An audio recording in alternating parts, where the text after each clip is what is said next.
I was 9 when my mom dropped me off like a broken appliance. We walked into this squat brown building with peeling siding and windows that looked like they'd already given up. She signed papers with a bored woman behind glass, kissed the top of my head like she was checking a box, and said, "2 days, Percy. Just 2 days. Be good." Then she left. Before we start, tell us which city or country you're listening from. Let's see which corners of the world we've gathered from today. Thanks. And now the story. I watched her taillights disappear past the gate and thought, knew. I'd see her again by Saturday. That was a Tuesday. The next Tuesday came and went. So did the next. And the next. I started hanging out by the office door every afternoon, pushing around a mop I didn't need because I didn't want to say I was waiting for someone who wasn't coming. I kept telling myself maybe she got sick. Maybe her car broke down. Maybe she was just late. But kids know when it's a lie, even if we pretend we don't. The older boys clocked me quick. Quiet kid, no backup, too skinny for my own shoes. One named Darren called me Percy Purse and tried to jam my head in the laundry bin. I didn't cry, but I stopped using my real name. Just Foster. I figured it sounded tougher. I stayed out of the way mostly. Learned to eat fast, speak last, and walk like I had somewhere to be even when I didn't. But it didn't always save me. One afternoon I was getting cornered behind the basketball shed. 3 guys from 8th grade, 2 with shaved heads and 1 who always chewed toothpicks. The one with the toothpick shoved me hard and said, "Let's see if Foster cries today." Then I heard her voice, small but sharp. "You touch him," I tell Coach Wells. It stopped them cold. This girl, Kate, stepped between us. 7 years old, bony arms, wild brown hair pulled into a lopsided ponytail, chin high like she had backup I couldn't see. The boys muttered and walked off, spitting at the dirt. She looked at me and said, "You gonna just stand there or say thanks?" That night we sat next to each other at dinner. I gave her my milk carton. She gave me her roll. She said I chewed like a goat. I said she talked in her sleep. When other kids told her I was a loser or told me she was clingy, we doubled down. She handled the whispers. I handled the shoves. We didn't explain ourselves.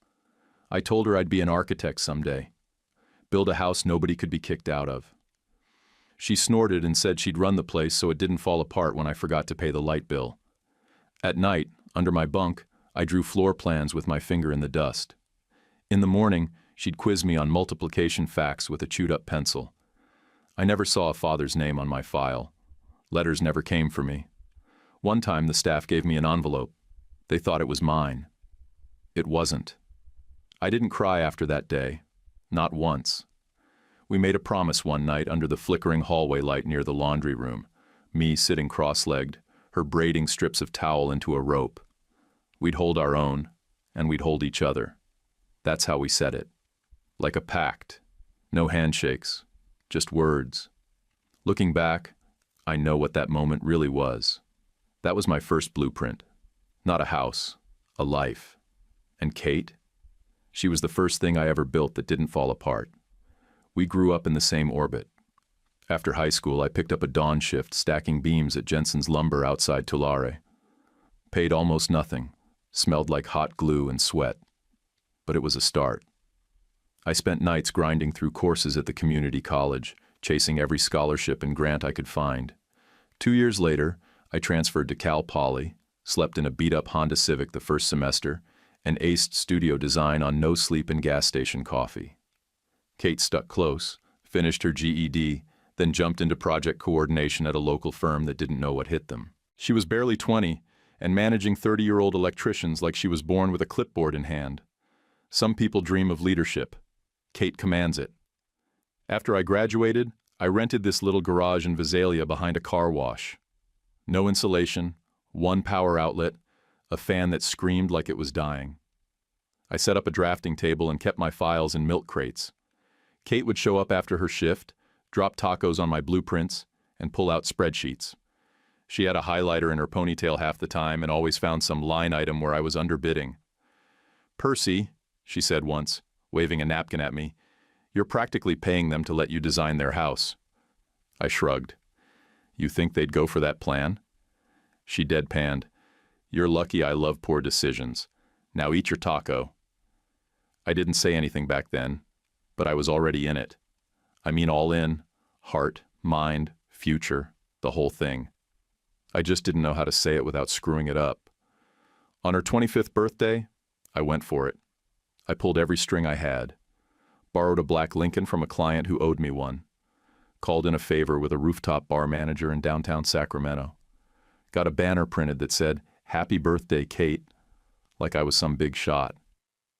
The florist gave me centerpieces for free because I designed her flower cart back in college. The DJ was the brother of a guy whose porch I'd sketched out on a paper towel one weekend. She walked in wearing this plain blue dress. Nothing flashy, but the second I saw her, my breath caught. Her hair was pinned back like she meant business, and her eyes locked on mine the second she stepped out of the elevator. "You did this?" she asked, turning in a slow circle, taking it all in. I smiled. "Only thing I didn't do is cook, and that's for everyone's safety." People cleared a space. I didn't wait for the food. I stepped up, tapped the mic, and said, "All right, I'm not a poet. Never was. But I've loved this woman since we were kids, trading milk for bread rolls and fighting the world side by side." The room went dead quiet. I pulled the slim brass bracelet from my pocket, the one with the small ring inside the hinge. Something she could wear every day without thinking about losing it. I don't want a perfect life. I want a real one. I want to build it with you. Every wall, every window, every mess in between. Will you marry me? She laughed first. Then she started crying. Then she nodded so hard I thought her earrings would fly off. My knees nearly gave out. The DJ hit a ballad from the 1990s right on cue. And for once, I didn't care how cheesy it was. I didn't care about anything except her arms around my neck and the way she whispered, "You big softy." Of course I will. Later, she told me she never saw it coming.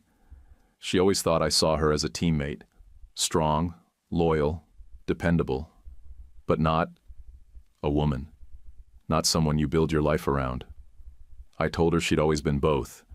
She just didn't know I'd noticed. We got married in late May, right before the heat got brutal. Just a simple setup in a riverside park in Stockton. Coach Wells showed up in a wrinkled blazer and hugged me so hard I almost saw stars. No big crowd. No drama. Just real vows and a picnic spread. We pooled what we had and launched Thompson & Foster Design Build. Vince Thompson was a cranky old contractor I met on a deck remodel in Lodi. Guy had 30 years of crew contacts and a back like gravel. I brought the designs, Kate brought the planning, Vince brought the muscle. Kate didn't just do budgets, she breathed them. She saw waste like a hawk and cut through fluff like scissors through tape. "You want to run broke by July?" she'd say.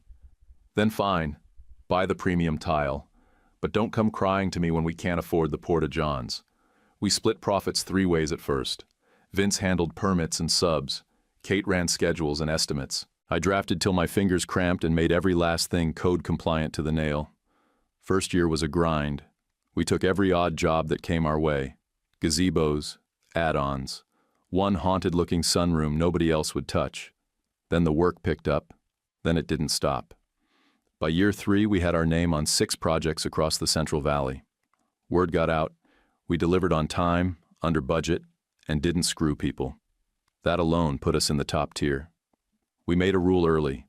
Cut costs where it makes sense, but never on safety. Kate said it best. If someone's climbing scaffolding for us, they get the safest footing we can buy. We told every crew, if it isn't safe, it doesn't go up. Period. People respected that. Some rolled their eyes, sure, but they followed the rule. We built smart. We built solid. And we built side by side. We landed the job off a handshake and a pitch that made the numbers work. Stanislaus County, southeast edge, flat farmland that hadn't seen water in 5 years. The developer wanted 58 modular homes on a patch of wind-kicked nothing. Everyone else passed. Too remote, too dry, too hard to permit. I didn't care. Hard meant nobody else was lining up. We put together a bid that looked modest but ran lean and smart. I mapped the phase plan with a build rhythm that kept crews moving without overloading subs. Kate spent 4 nights straight redlining costs down to the nail, and we split the site into pods so materials could be staged by walking distance. We got the call that Friday. Developer said, "You're the only ones not whining about drainage." I said, "That's because we already fixed it on paper." Kate rolled in Monday with a trailer she'd turned into a war room. Giant whiteboard, color-coded tape, 2 industrial-grade fans. The coffee smelled like it had been brewed in diesel. She called it her command post and ordered a batch of reflective vests with our company name stenciled across the back in bold black letters. We weren't building houses. We were building a rep. I carved out a line item for upgrades we could upsell: wraparound porches, gravel sleeve foundations, drought-friendly planting with a rebate from the ag board. The developer gave us an optional budget line. I floated a sketch of a shared-use greenhouse and passed it to Kate over dinner. She squinted at it like it owed her money. "This is cute. It builds community. Tomatoes bring people together." She jabbed her pen at the cost column. "Then grow the budget or drop the greenhouse idea." We kept the sketch, didn't build it, not yet. At home, we were renting a 2-bedroom in Modesto with a squeaky screen door and an overgrown lemon tree in back. We'd lie on the floor sometimes, just staring at the ceiling fan and breathing like we'd sprinted to get there. Kate brought up kids once. I asked, "Now?" She shook her head. "Not yet. Just not never. Then whenever." She smiled, but it didn't quite reach her eyes. That year she worked like the world would fall apart if she blinked.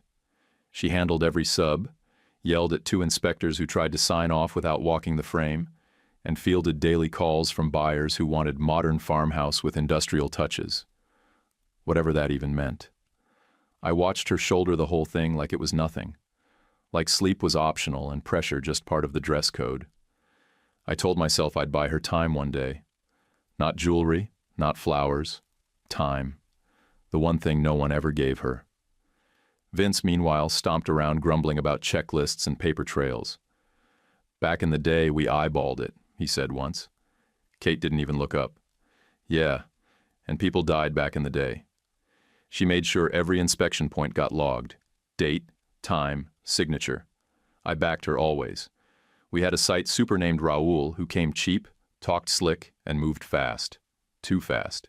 He'd been on 2 smaller projects before this one and looked good on paper. But in the field, he skipped steps when no one was watching. Twice we caught him cutting corners on bracing. You don't mess around with bracing in the valley. That wind comes in sudden and mean. We pulled him aside. I told him, temporary doesn't mean optional. He nodded, said all the right things, and went back to sprinting. Then came the week of Thanksgiving. 2 days out, a gust pulled tarp clear off Lot 9 and rattled the scaffold around Unit 6. Nothing fell, but I didn't like the way it moved. Kate shut the site down early, said we'd regroup Friday. I didn't sleep much that night. Not because of work, just a feeling. One of those stomach pit feelings that shows up and won't go away. The next morning, the day before Thanksgiving, we drove out early. Cold sky, pale yellow light, wind already picking up. Kate had coffee in one hand and her tablet in the other. I remember she was wearing that gray jacket with the busted zipper she refused to replace. We were there to check the truss drop on the new units, Lot 11 and 12. They'd framed up the day before, and the temporary false work was supposed to be reinforced overnight. Supposed to be. The frame looked light. Too much sway. The support beams had flex where they should have held tight. I stared at it a full 30 seconds before saying a word. "Where's Raul?" One of the junior guys shrugged. Said he was double-checking load in the back. I called him over the radio. "Bring it down or lock it down. No gray area." His voice crackled back. "We're chasing ghosts, Percy. It's holding." Kate looked at me. "He's full of it." "I know." The wind kicked harder. I heard the scaffold creak. We turned to head back toward the trailer and got maybe 10 feet before the gust hit. It came from the west, hard and fast like a slammed door. The frame cracked. This awful sound, like steel screaming. The crossbrace on Lot 11 folded.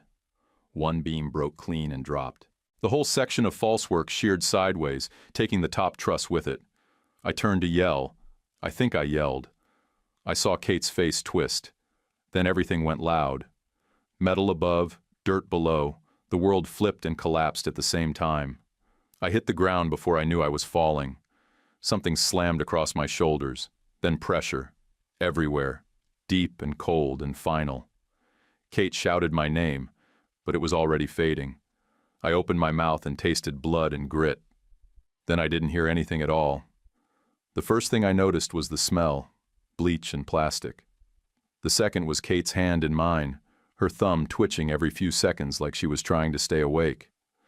I was flat on my back in a hospital bed with wires coming out of both arms. My legs felt like distant rumors.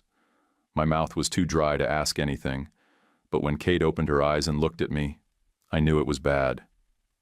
"You're here," she said, like it was something to celebrate. I croaked. "Barely." She smiled, winced, then said, "You scared me half to death, Percy." Her head had a bandage. Her left arm was strapped to her side. I didn't know what was worse, what I was seeing, or what I wasn't feeling. The first surgeon came in with slick hair and too many words, threw around phrases like lumbar compromise and nerve impingement. He handed Kate a pamphlet and left before I could blink. The second surgeon shrugged like we were picking lunch. The third pointed to a fuzzy blob on the scan and said, "Possible mass." Floated the word tumor like it was no big thing. Just background noise. The biopsy didn't give us answers. Not cancer. Not cancer. They called it inconclusive. Said the pressure on my spine was the priority, not the mystery lump. I was scared, but I didn't want to say it out loud. So I just signed the papers for the decompression surgery and kept my jaw locked tight. Kate sat with me while I signed. Didn't push, didn't plead. Just held my hand and said, "Whatever happens, I'm not going anywhere." They cut me open twice.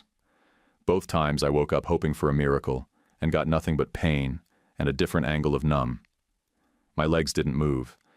My back felt like it was packed with bricks and bad news. On the third Tuesday after surgery, I broke. I told Kate I was done. No more scalpels, no more hospitals. I didn't want to be some half-man she had to babysit for the next 40 years. Told her we could sell the house, the company, everything. She could walk away and no one would blame her. She didn't even blink. Instead, she bought us a one-story farmhouse outside Turlock. Used most of what we had in savings. Paid cash. Had a ramp poured out front and the shower retrofitted before I ever saw it. When she wheeled me through the door, I started crying and couldn't stop. "It's ours," she said, like that fixed everything. The kitchen counter had been lowered to my height. The bathroom had grab bars and a bench. The backyard smelled like oranges and rosemary. She opened a closet, showed me the shelf labeled for meds, one for supplies, one for tools. She'd thought of everything. I asked, "Where'd you learn all this?" Kate said, "You think I haven't been planning since the second they rolled you away?" Then she brought in Amelia Allen, a nurse who'd done this kind of thing before. Warm voice, steady hands, never raised her tone even when I was impossible, which was often. Amelia cooked oatmeal from scratch and logged everything in a binder, line by line. What meds I took and when, what time I slept, when I snapped, when I wept.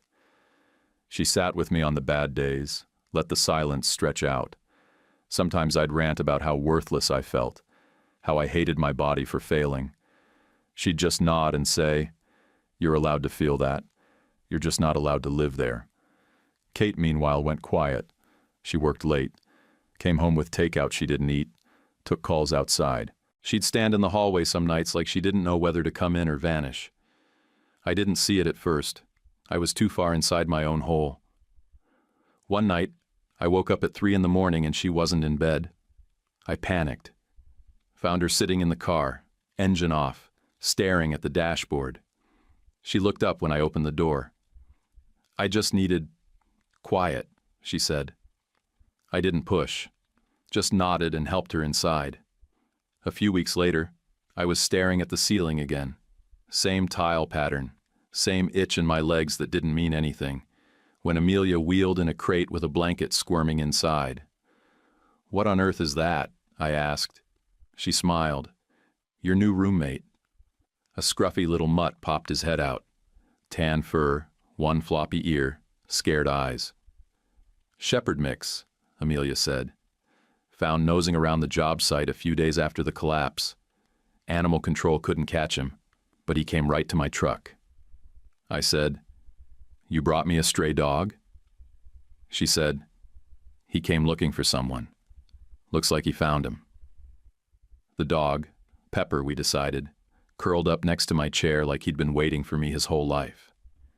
I didn't want to feel anything, but I did. When he laid his head on my foot, I cracked open a little. I told Amelia, "I don't do hope." She said, "That's all right. He does enough of it for both of you."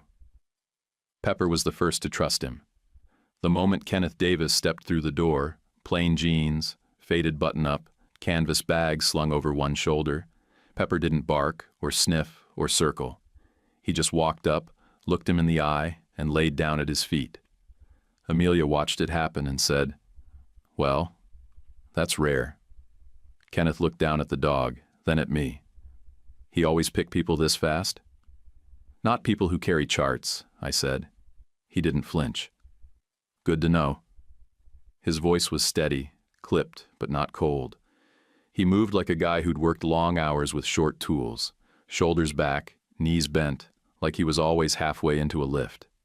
No white coat, no badge, just the kind of calm that comes from doing the job for longer than most people last. He didn't open the file right away. He pulled a chair across the living room, sat beside me and said, "You mind if I run a few tests? No promises, just information." I said, "If you can handle some rough language, be my guest." He pulled a pen cap from his shirt pocket and touched it to the bottom of my foot. Not the machine, not the clipboard, my foot. Watched my face while he did it. "You feel that?" "Barely," I said. He didn't write it down. Just nodded. "We'll see what we can work with." First sessions were slow. No machines, no fancy rehab routines. Just touch points, pressure mapping, breathing through the tight parts. He made me squeeze a foam tube over and over until I couldn't fake it anymore. "I'm not going to sell you false hope," he said. "But I will sell you work. Work, time, pain. You in?" I grunted. "If it gets me out of this chair." He didn't talk about anything personal. Not at first. Just showed up like clockwork. Mornings were soft tissue and alignment. Afternoons were grip, core, light tension bands. He made notes by hand in a little notepad with a rubber band holding it together. Never looked at my file unless he had to. I respected that. Kate liked him. Called him Doc, even after he told her to drop the title. "You get results," she said. "I don't care what's on your name tag." He nodded. "Let me run the gym. You run the house." She narrowed her eyes. "You saying I can't do both?" He smiled, which I didn't see him do much. "I'm saying I'd rather not argue with someone who made a spreadsheet for her wedding guest list." 2 weeks in, he asked to speak to me alone. Amelia took Pepper out for a walk, and Kate left to pick up drywall samples. He sat across from me, slower this time, bag in his lap. "I owe you something," he said, "and I should have done it the first day." He handed me an envelope. Old, worn, name written in small, careful letters. Percy. My fingers froze. "I got this 3 months ago," he said, "from Michelle Foster." I felt that name like a punch to the ribs. "She wrote it from hospice," he said. "Died shortly after. Asked me to give it to you." I stared at him. "How do you know her?" He took a breath. "Because I was in love with her. We met as teenagers and stayed on and off into our early 20s. Then she left. And she never told me she was pregnant. The air sucked out of the room. You're saying, I'm your father, Percy. My throat closed. I couldn't look at him, not right away.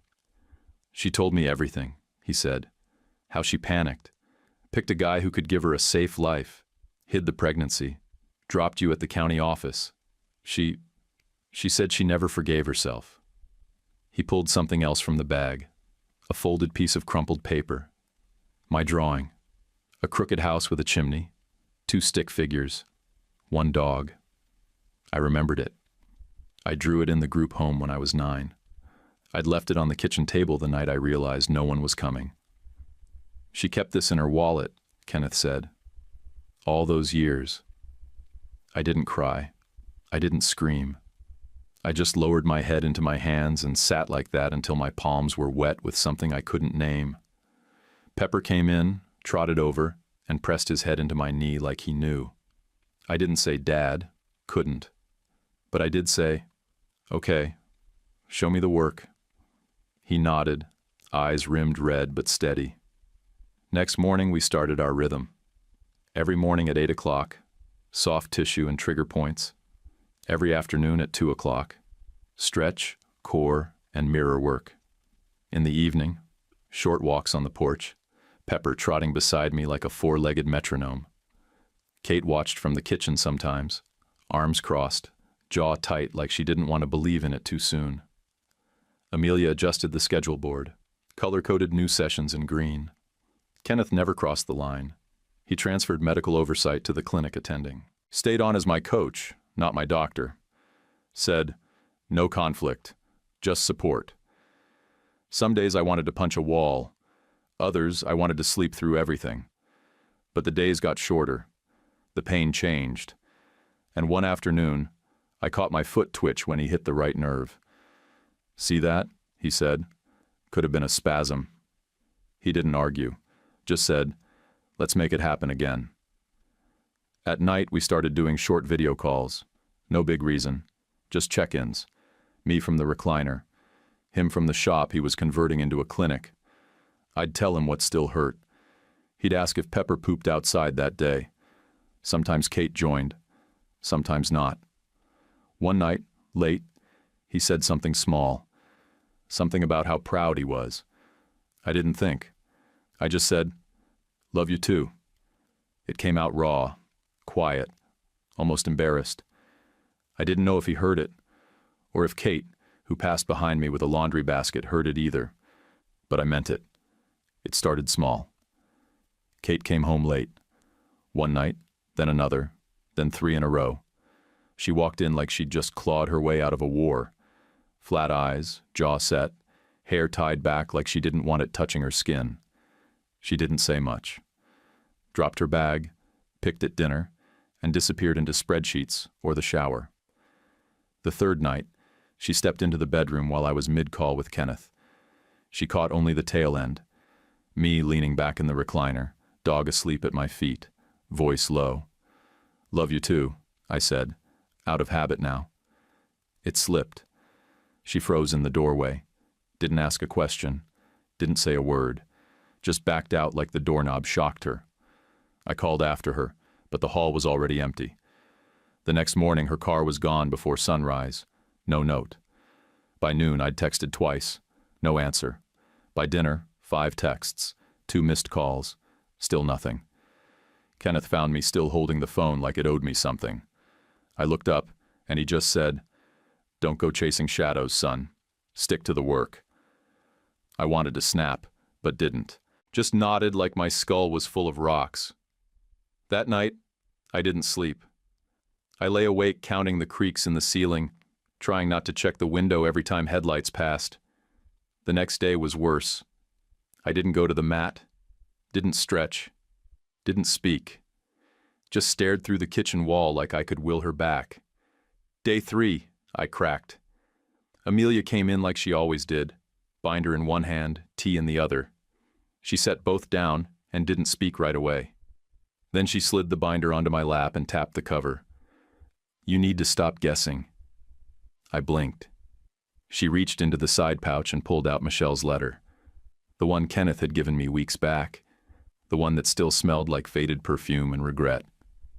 "She needs to hear this," Amelia said. "Not from paper.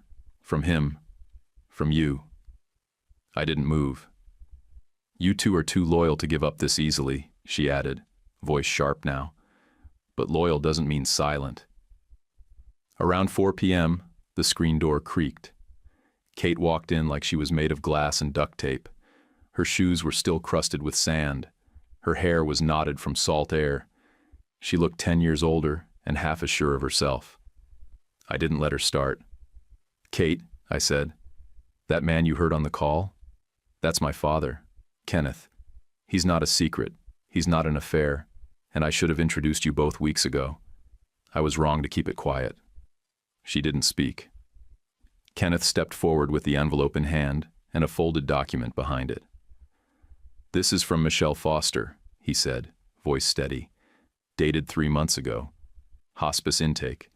It matches Percy's birth month, placement, and location. No guessing. Just truth."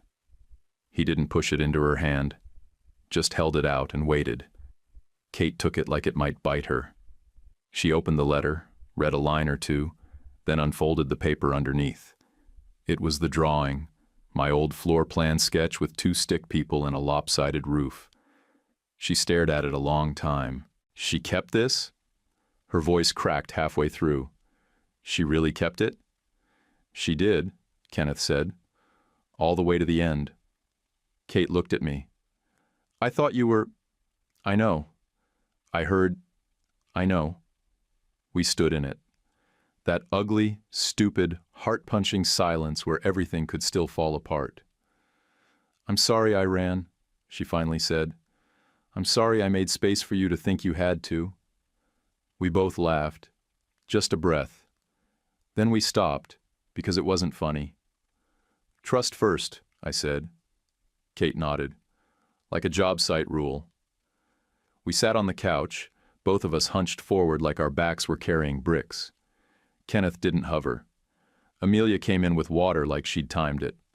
No one said anything about fixing it. There was nothing to fix. Just a reset. That night, she slept with her head on my chest, one arm across my ribs. Pepper curled at my feet like he was back on night watch. I didn't sleep right away. I stared at the ceiling and listened to her breathe. In the morning, she stood by the stove making eggs like nothing had happened. Except everything had. I rolled up beside her, and she dropped the spatula onto the pan with a little sizzle. She looked over her shoulder. "Your cane's by the door." "Yeah?" "You're showing me what you've learned. No arguing." I grinned. "That how it is now?" She handed me a plate. "That's how it's always been." Kenneth called it the second he saw the films. He sat at the dining table with my old scans spread across a manila folder, tracing outlines with a capped pen, eyes narrowed like he was solving a crime. "This shadow here? Too round. Doesn't look like a tumor. It looks like swelling." I leaned in, trying to make sense of the blurry lines. "You sure?" He didn't look up. I'm sure enough to want another read. 3 days later, we were in San Jose. The specialist was a friend of his from a rotation out east. 60-something, bald, and blunt. The guy clicked through my files, scowled, then turned to Kenneth. "They read this as a mass?" Kenneth nodded once. "Absolutely not. That's a herniation with spinal edema." Sloppy read. "It happens. Shouldn't." He spun the monitor toward me and pointed. "You got a blown disc and inflammation masking the signals. Not cancer. Not even close." I didn't say anything. Just sat there, the air thick in my chest like it hadn't moved in weeks. Outside the clinic, Kenneth said, "That's relief, not victory. Let it burn a little. Then decide what you want to do." What I wanted was for nobody else to go through it. We got a lawyer, recommended by a past client who'd sued a shady billing outfit and won. The guy was sharp, didn't smile much, and moved like his calendar was always full. I filed the complaint with the hospital and the state medical board. Not for money, though we settled later for a number that made my hands sweat when I signed, but because some other scared kid might get handed the same maybe cancer speech with nothing behind it but lazy eyes and a half-read chart. With part of the settlement, I bought Vince out of a big chunk of the company. He didn't argue, just said, "I was going to retire when I hit 70. You got me early." We built out a training stipend for all our crews, safety first bonuses, workshop weekends. I had a sign made in block red letters and nailed it to the inside of every trailer we used. Temp bracing isn't optional. It hung at eye level, where no one could miss it. As for the site accident, we didn't guess anymore. Kate went digging through our marketing time-lapse footage, pulled clips from the pole cam we'd set up near Lot 12. It had caught everything. Raoul skipping bracing. Raoul marking checkboxes on a clipboard without looking. Raoul turning his back when the wind kicked. We sent the footage to OSHA. They called it gross negligence. Raoul got fired. The developer got fined. We got flagged for failure to supervise, and we didn't fight it. We updated our protocols, required signed daily logs with timestamps and photos. Kate set up the system, and I reviewed it every week with a red pen and a short fuse. People stopped calling it an accident. They started calling it what it was: preventable. I didn't want revenge. I wanted clarity. I wanted us to own what we'd missed and build something that couldn't be missed again.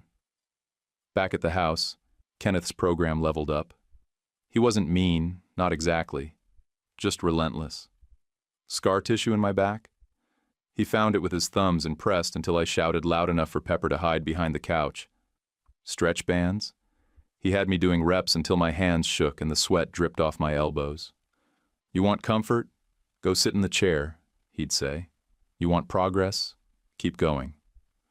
One morning, he stood me up between two parallel bars on the porch. Pepper sat at the end like a four-legged drill sergeant, tail twitching. I took one step. My knee buckled. Kenneth caught me. Again. Second try, the leg held. To anyone else, it looked like nothing. A shuffle, a twitch. But to me, it felt like the ground remembered my name. Kate started blocking her afternoons. She'd show up in work boots and a pen tucked behind her ear, counting reps like she was calling out concrete mix ratios. 7, 8, breathe. You're locking your jaw again. Sometimes she cried. Sometimes she didn't. I didn't ask. Amelia and Kenneth started acting different. Not dramatic. Just small things. Long looks, shared coffee. I caught them holding hands on the porch one night, her thumb tracing over his knuckles like she didn't know she was doing it. I didn't say anything. Not then. Not yet. That same week, I stopped needing the TV to fall asleep. I stopped hearing the crash of steel in my dreams. The sound of wind didn't make me flinch. I didn't count the ceiling tiles anymore. One evening, Kenneth leaned against the kitchen counter, flipping through the rehab notebook. "You're close." I said, "To what?" "To walking." I looked down at my legs. He said, "We don't do declarations here, but I'll bet you $5 I won't need to catch you next week." I grinned. "You carry cash?" "Always." "Then you're on." The same developer who'd ignored our bracing warnings came back with a PR problem and a contract. "Community's tense," he said. "We want Thompson and Foster back on to restore trust." I told Kate, "We do it on 2 conditions. We build the greenhouse, and we set the safety standards on every phase." She didn't blink. "Deal." We pulled out the old sketch, dusted it off, and made it real. Simple gable frame, polycarbonate panels, irrigation lines even a 5-year-old could run, raised beds waist-high for accessibility, and benches under a shade cloth where people could just sit and be near green things. "I want dirt under little fingernails," I told her. Kate nodded. "Then let's make it happen." Town hall got loud. Some folks fretted about traffic. Others complained about cost. One guy stood up and said, "What if something falls again?" I wheeled up to the mic and didn't dress it up. "We messed up. We fixed it. And now we're building something worth walking to. You want a neighborhood that grows right? Start with a place where things actually grow." The room got quiet. Then a woman in the back clapped once. That was all it took. The plans passed. Kenneth moved in around then. Not as a doctor, not even as a coach, just family. Said mornings were easier with a familiar roof over his head. Pepper agreed. From the second Kenneth unpacked, Pepper slept under his bed like a soldier on rotation. One night after dinner, Kenneth came out onto the porch holding a paper bouquet from the farmer's market and a tiny velvet box. Amelia was watching the sunset with a tea towel over her lap. Pepper spotted the flowers and barked like he was announcing breaking news. Kenneth knelt down, slow, stiff knees and all, and said, "I've lost too many years already. You want to spend the rest of them with me?" Amelia covered her mouth, nodded hard, then wiped her eyes with the tea towel and laughed. "I didn't even bring tissues." We planned the wedding for late August. Just the backyard, string lights, folding chairs, and enough iced tea to serve a small army. Kenneth tried to downplay it. "Don't spend money," he kept saying. Kate rolled her eyes. "Try to stop me." Thompson and Foster didn't get big. We got careful. We stopped chasing high-profile bids and picked jobs we could live with. Clients who paid on time, answered emails without emojis, and didn't ask for things like Scandinavian boho barn chic. If we couldn't explain it with 3 materials and a mood board, we passed. Vince still hung around. Not officially on payroll anymore, but he liked to pop in, point out bad paint seams, and lose at poker on Thursday nights. He'd clap me on the back and say, "You're walking stronger every time." I'd tell him, "You're looking like you lost a fight with a sun lamp." He'd grin. Might have. Pepper became a full-time rehab assistant. When it was hand therapy time, he'd grab my work glove from the hook by the door and drop it on my lap with a huff. If I ignored him, he'd do it again. Louder. Kate swore he could tell time. The greenhouse opened on a Tuesday. Kids from the neighborhood showed up in mismatched boots, dragging watering cans and poking at dirt like it owed them something. Kate handed out seed packets like candy. Amelia stood off to the side, writing something in her journal. Later that night, I asked what she was scribbling. She smiled. "Just a note for myself." I found it 2 days later, on a sticky note tucked in her binder. Percy stood the whole ribbon cutting. 5 minutes straight. Pretended not to notice. Everyone noticed. Kate didn't say anything when she set the plastic stick down on the bathroom counter, just stared at me like I might tip over. I stared right back. 2 lines. Clear as daylight. "You okay?" she asked. I nodded, then shook my head, then nodded again. "I think so." She opened her mouth, closed it, then laughed this half-nervous, half-thrilled kind of laugh that made Pepper bark like something exciting was happening. Later that week, we heard 2 heartbeats. "Twins," the tech said, "both strong." Kate squeezed my hand until my fingers went white. We named them before we even left the office. Faith, because we'd kept going when nothing made sense. Miles, because that's how far we'd come. The next day, I rolled out the grid paper. We weren't moving. We were expanding. 1 story still, long porch wrapping around the west side, wider doorways, a mudroom with cubbies for 4 pairs of boots, and a corner office for Kate that overlooked the peach tree out front. Kenneth and Amelia would have their own wing, split off the east side like a guest house built into the bones of the original farmhouse. We wanted everyone under one roof, but with enough space to breathe. Kate sat beside me with her feet propped up and a lemonade sweating onto a coaster. She pointed at my first sketch and said, "That bathroom's too tight for strollers and 2 toddlers fighting." I adjusted the wall and widened the hallway. "What about now?" She smiled. "Better." That summer, I started using my cane more than my chair. On a clear July morning, I took the porch steps beside the ramp, 3 of them, slow but clean, without anyone helping. Kate stood at the top, eyes shining like glass. "Don't say anything," she whispered. "Wasn't going to." She wiped at her cheek. "It's the wind." "Sure it is." In late August, Kenneth and Amelia got married under the old oak behind the garden. We strung up lights from the branches and dragged out every folding chair we owned. Pepper tried to eat the ribbon off the arbor, then tripped over the speaker wire like it was part of the ceremony. I stood next to Kenneth during the vows. His hands didn't shake. Neither did mine. After the cake, we danced on the grass to some song from the year none of us wanted to admit we remembered. Amelia wore flat shoes and laughed until she cried. Kate danced with both of them, then with me, one arm around my shoulders and her belly between us like a secret we weren't hiding anymore. That fall, 2 letters came. The first was from the State Medical Board. Training protocol updated. Corrective action issued. Internal education standards revised. All wrapped in clean bureaucratic phrasing with a generic apology at the end.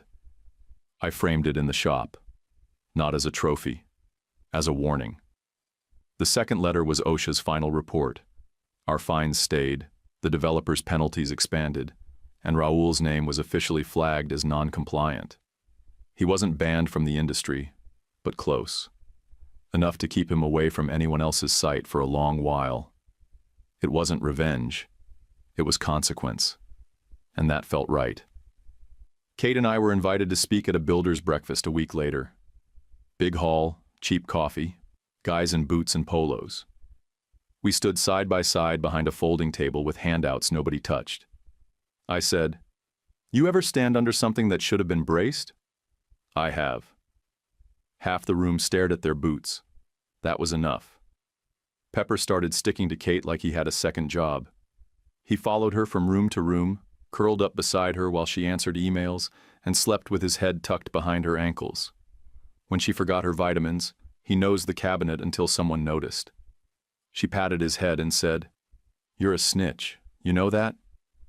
At night, I'd lie beside her with one hand on her belly, counting kicks, not tracking them, just counting, like blessings I didn't deserve but got anyway. The farmhouse smelled like new lumber, clean linens, and burnt coffee the morning the twins came. It was a Tuesday. Of course it was. 2 weeks early, just like life to remind us we don't set the schedule. Kate woke up just before 5, squeezed my hand, and said, "It's happening." I didn't ask if she was sure. I saw it in her eyes. She was sure. The ride to the hospital felt both too long and too fast. I held her hand the entire way, kept checking the clock like that would help. She didn't yell. She gritted through it like she was walking into another job site. In the delivery room, I wasn't thinking about trusses or foundations or failed inspections. I wasn't thinking about pain or rehab or anything that came before. I was just a man waiting to hear 2 small voices. And when they cried, faith first, Miles right after, something let go in my chest. Something that had been clenched since I was 9 years old, sitting by the office door pretending to have chores. Kate looked at me with sweat on her forehead and her whole body shaking and said, "We did it." I nodded. Couldn't speak. We brought them home to a house full of sunlight and quiet joy. Kenneth and Amelia were waiting on the porch with casseroles we didn't ask for and advice we didn't argue with. Pepper sniffed the car seat like a TSA agent, then sat down as if to say, "Okay, I approve." The nursery was painted pale green with wide windows and a rocker Kate found at a flea market and sanded herself. She hummed lullabies I didn't recognize, and I made up harmonies under my breath. The babies didn't care. They just curled in close, warm and small and full of everything we'd fought for. That weekend, we hosted the greenhouse's first kids' planting day. I walked from the car to the front gate without stopping once. A neighbor's kid handed me a tiny tomato start and said, "This one's yours." I took it like it was a trophy. We used part of the settlement for something real. New hires who weren't there just to punch the clock, training budgets that meant something, and a scholarship fund in Michelle's name for kids in recovery programs who needed help getting back on their feet. Bus fare, rent, food that wasn't in a vending machine. I didn't forgive everything, but I didn't let it rot me either. Kate and I still say it out loud when things get rough. Lead with trust. It's not a slogan. It's survival. She still freezes up sometimes when things come at her too fast. I still get stubborn when something doesn't go my way. We've learned to call it, fix it, move on. Kenneth still got that old oak attitude, always with a list in his pocket and an opinion no one asked for. Amelia keeps him honest. She checks the spice rack before every grocery run and tells him, if we buy another jar of paprika, we're getting a divorce. They argue about bills and recipes, then hold hands during old reruns like they're still figuring each other out. I'm 34 now. Kate's 32. Kenneth is 58. Amelia's 52. Pepper's gone gray around the face. His steps are slower, but his eyes still track every move I make like he's waiting for the next cue. He sleeps at my feet every night, same as he did the first week he came into my life and decided I was his. And if you're wondering whether the person closest to you can be the one who breaks you, sure they can. But they can also be the one who rebuilds you, piece by piece, without ever calling it a rescue. I was a boy left at a county desk. Now I'm a man with a family, a future, and a gate that never locks. Call it payback. Call it luck. Call it anything you want. I call it mine. Quick thing before you scroll. Can I ask you something real? When life knocks you flat, who's the person you'd bet everything on to help you stand back up? If this story hit home, tap the hype to help it reach someone else who might need it. Don't forget to subscribe and hit like. It's huge for us, and just one click. And drop a comment below, even just a good story or your thoughts. I read everyone. Love you guys.